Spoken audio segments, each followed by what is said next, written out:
uncover the full story, and dive deep into the details of the Parkhurst Niagara. No stone will be left unturned. Understand how they fit, feel, and break in. Witness how they age and style, as well as less ordinary aspects like how they sound. I got these during one of the first appearances of the Weathered Henna leather during the Fall-Winter 2023 release. Back then, I didn't get pictures from the store page, but the most recent offering looks quite similar. The biggest difference with the current version of Weathered Henna leather is the greater wax content. That's meant to, quote, give a more uniform yet rugged appearance while bringing out more brown hues. Both old and new versions of this leather are full-grain vegetable tanned. The product page also accurately states, quote, you might see a mild pull-up effect to this leather upon wearing, bending, flexing. At the time, I was thinking of exactly what the new version of Weathered Henna aims to achieve. By applying dark brown shoe cream, I got a stronger, more uniform brown. This was mostly around the mock toe stitching and the heel counter. If you like the more distressed look, you could do nothing and the lighter marks would appear faster. Long story short, I racked up more marks just from the course of normal wear, which was amplified when I did some light work in them or went further into nature. When they began to look like this, they became appropriate only for very casual and outdoor situations. So I decided to see how much I could transform them by coating almost all the upper in dark brown shoe cream, with the exception of the tongue. I did try to avoid the mock toe stitching and welt, but wasn't too precise. Any excess was easily brushed off. For more on my quote-unquote leather care and restoration process, take a look at my earlier video on it. The end result was this, a darker brown with some deeper marks still visible. The tongue gives us an idea of how the leather would look if it was treated with just a neutral conditioner. When indoors, they're a lot darker. I also wanted a more uniform brown because the toe and heel areas were more dark and shiny, due to them being rigid compared to the rest of the boots that were softer and creased. For the first 2 months, these were not a joy to wear because I felt like I was wearing a cast. The problem was the shaft area, which gave me little to no ankle mobility. The leather around the toe box was also firm, leading to the pinky toe of my slightly larger foot being pressed, while my smaller foot still felt light pressure vertically and horizontally. There was never any major pain, more of a discomfort, but still a surprise given these aren't heavy-duty work boots. I stuck with it, and closer to the 3rd month of wear, somewhere between 50 and 100 miles, a noticeable break-in began to be felt. First, the toe box softened. This relieved the pressure on all the toes except the pinky toe on my larger foot. Where there's so little pressure now, it often goes unnoticed. If you have more symmetrical feet or shorter toes, this may not apply to you. A short time after the toe box, the shaft began to soften.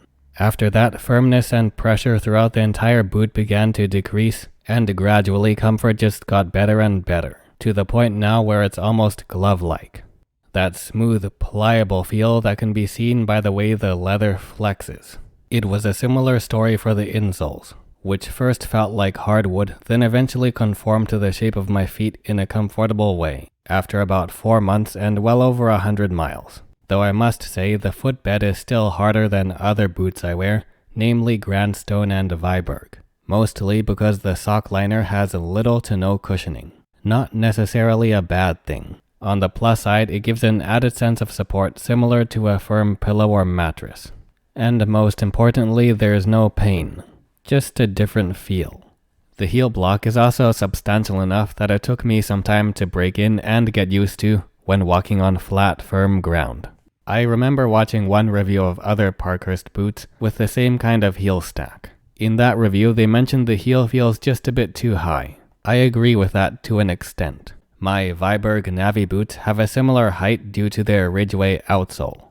But that isn't much of an issue since the rubber tread pattern cushions and flexes better, along with the fact the front part of the Ridgeway sole is also raised. So the drop from the heel to the toe isn't so drastic. In any case, this slightly larger heel block for a casual boot that most people would wear in urban environments can contribute to a worse experience for a while. It was the last part of the boot to feel better. Even now, this heel block feels like it's pushing up into my heels a bit when walking on flat, hard ground. Again, not a bad thing per se, just a more firm, supportive fit characteristic. It's no logger heel, but it does well when I walk away from the concrete jungle towards nature. It does well off the beaten path too, and that's where the heel really feels great, offering extra support, traction, and purchase on ground where few if any humans have walked before. Though some people might find this heel block a little too heavy and might need some time to get used to it, while others may prefer the look of a lower heel block to go with this kind of sleeker, sportier, low-profile mock toe, which is just cosmetic stitching and not true mock toe construction. Then the heel counters also soften to mold around my heels to improve fit. At the beginning there was some heel slip and minor rubbing, but no blisters. I was skeptical of the toe box having adequate room until the break-in was well underway. In the end I was satisfied, and it's similar to how I'm pleased with the toe boxes of my Grant Stone boots on their Leo last. My thoughts on the 602M last are top marks for the toe box while still looking stylish. A great mix of form and function. There's adequate room for the toes that's just a level or two below the full freedom of high-volume hiking or work boots. Secure enough, but some minor sliding can still occur. Then the taper from the toes to the heel is okay. Much has been said about this kind of combination last that's narrower in the heel and wider in the toe box. I agree, this does have its comfort, but the taper at the waist in the middle of the last also matters. If it was just a little bit more aggressive of a taper, similar to the Viberg 2030 last, it would be amazing. That's for my feet, you may differ. I suppose the last design is to cater to a wider population. So while my toes may take up more room than the average person, I prefer less volume towards the middle, not the vertical height dimension of the instep. In other words, having a more abrupt narrowing of the boot at the midfoot on the sides. I've also heard people say the 602M last is shaped like a torpedo, and it does resemble one in a way from a top-down view. So that's actually not good for me since a torpedo doesn't have much of a taper towards the middle to back end. Staying with this kind of weapon analogy, my feet prefer something closer to an RPG-7 or mortar round, where there's a more sudden and sharp narrow portion towards the middle and back. Not a long cylinder with only a minor taper from the middle to back. And just a side note, I went down half a size from my Brannick measurement and it worked out fine for me. All in all, after a rocky start, I can say these boots are aging well, getting more comfortable while still remaining supportive. At the same time, they take on character and can still be cleaned up to look sharp. Generally uniform with some variation from the pull-up effect, and slight visibility of marks. Shallow creasing towards the front. The default round cotton laces these came with untie easier, like round laces in general. They also gave a bit too formal of a look. Changing to leather laces helped with this and further lowered the formality, which suits me better in the situations I wear them in. These kinds of laces also give off a broader look. Combine that with the leather breaking in helps the mock toe appear less pointy. In reality, the stitching isn't that pointy, it's more of a gradual U shape. But when the leather was newer and not stretched out widthwise as much, it appeared more pointy. To me, this illusion was even more exaggerated when paired with the default round cotton laces. When talking about matching with pants, these medium to dark brown tones go well with blue, gray, and especially olive green pants, much like the color scheme you'd find in nature. The backside looks narrower compared to other boots, but this is a partial illusion that allows for seamless matching with tapered and straight leg pants. In the current version of this boot, there appears to be a 270-degree welt, further emphasizing the narrower appearance at the heels, when compared to the older version I have with the 360-degree welt.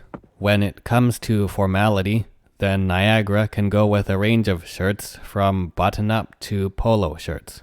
Of course, they look better with more crisp and solid colored shirts when refreshed to a more smooth look. The more weathered look goes better with more textured, casual, and larger patterned clothes. They can go with t-shirts, sweatshirts, and hoodies when in this kind of state. Normally, I would only wear suede or rough-out boots with those kinds of clothes. That's the benefit of weathered henna leather not being too shiny and carrying a matte finish when it becomes more distressed.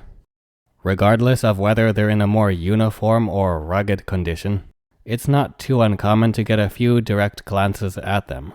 The one compliment I got about them was from my doctor of all people. Then, although I've never watched Indiana Jones movies, I do like the look of the Alden Indy, and did choose the Niagara in part for that kind of aesthetic. Someday, I would like to try the Alden Indy for the claims about the comfort of its last. The Parkhurst Niagara and weathered henna leather do enough to differentiate themselves, while still having a similar essence. Wearing these in a wide range of weather conditions is possible, but it can get warm nearing the 25 degrees Celsius range, and anything higher can begin to get toasty. Breathability feels one notch better than Chrome XL in warm to hot weather.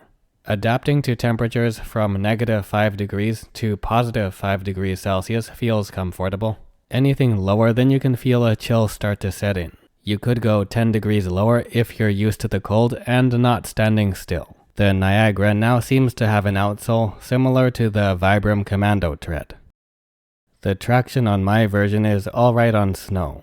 If you want more info on day-night style studded rubber outsoles, watch my reviews of Grant Stone diesel boots with the same kind of outsole. Parkhurst version has a harder rubber compound with some of the rubber studs having a rough texture. I don't know if that's by design or manufacturing deviation, but the sole makeup doesn't differ significantly in look and performance compared to other brands. One minor difference is the rubber top lift just under the heel block. It has a crescent shape that's textured and softer than the rest of the rubber. This is likely for extra grip at the heel. It quickly flared out at the back like a wedge sole. This area does wear quicker for most people on most boots. No exception here. The thing is, the rubber peels off in larger chunks rather than thinner gradual strips or flakes. It will go a while without wear. Then a noticeable piece of rubber begins to detach. Until it falls off, then the process repeats again.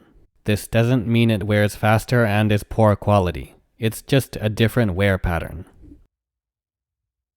It's worn down at a rate similar to other brands. I should also say the foundation of the rubber and leather that makes up the sole is unsurprisingly less shock absorbing due to the hardness. When I leapt, it was a hard landing that would have hurt much more if my feet and legs weren't conditioned from years of running. Just a more extreme test to demonstrate the hardness and the lower shock absorption. A far cry from the much higher painless drop that began the review of my Grant Stone Chelsea boots. This just means I like the comfort of Grant Stone boots on flat, solid ground, and Parkhurst boots more on softer, uneven ground. In wet weather, they've always done fine walking in rain and through puddles. When recording these clips, my feet stayed dry even when submerged for longer. Eventually, I got carried away and went too deep. Water went over the gusset where the speed hooks start. Quite a bit of water rushed in, and the cold, clammy feeling only lasted for about 30 seconds at most.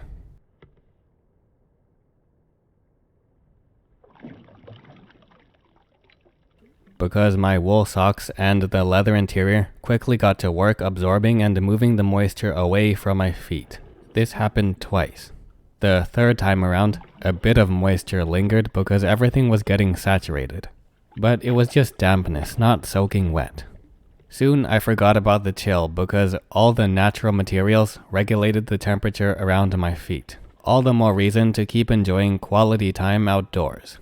When I finally took the boots off, the part of the footbed without the sock liner was only a bit wet to the touch. The sock liner was as damp as the inside of the upper leather. My socks were a bit wet and heavier, but the moist feel was mostly gone. The rest of the boots on the outside was a bit less damp. The inside of the Weathered Henna leather upper was almost like a wet towel that was thoroughly wrung out. There was a faint wet leather smell that wasn't too bad, which is another reason I like to wear leather and wool. I propped the boots on an angle, then put a wooden shoe tree in one boot and no wooden shoe tree in the other. In the morning, the boot with a shoe tree was slightly drier than the one without a shoe tree.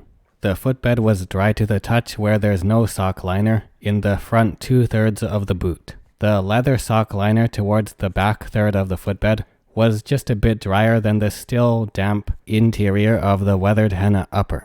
The exterior of the Weathered Henna upper was dry, just like the rest of the exterior, including the welt and the midsole. The laces were still wet, even though I hung them up above the boots. I took them out on a sunny spring morning and they aired out, as the boot shaft faced the gentle rays of the rising sun until noon when everything was dry to the touch. By then, the wet leather smell was gone, and I wore them that very afternoon and evening. All was well, and when I took the boots off that night, I could barely tell they were drenched a mere 24 hours earlier. Back on the same day after recording those clips in the water, I was still wearing the boots and decided to start recording for sound. Because of the larger heel block, the sound is more pronounced. When the rubber top lift, that rubber under the heel block, starts to wear down, the sound becomes even louder. Even before it started to wear down more, the sound was a distinct galloping clack, kind of like hearing horses in the distance. Have a listen for yourself. I stomped and stepped at varying force and cadence for a good range of sound.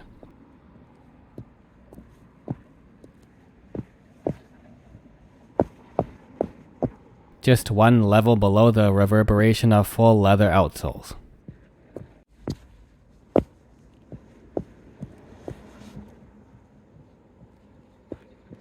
Most of the time you'll announce your presence with the sound of the heel block. The sound does draw attention sometimes, but not in a bad way. People just look the same way they would if they heard dress shoes or high heels clacking.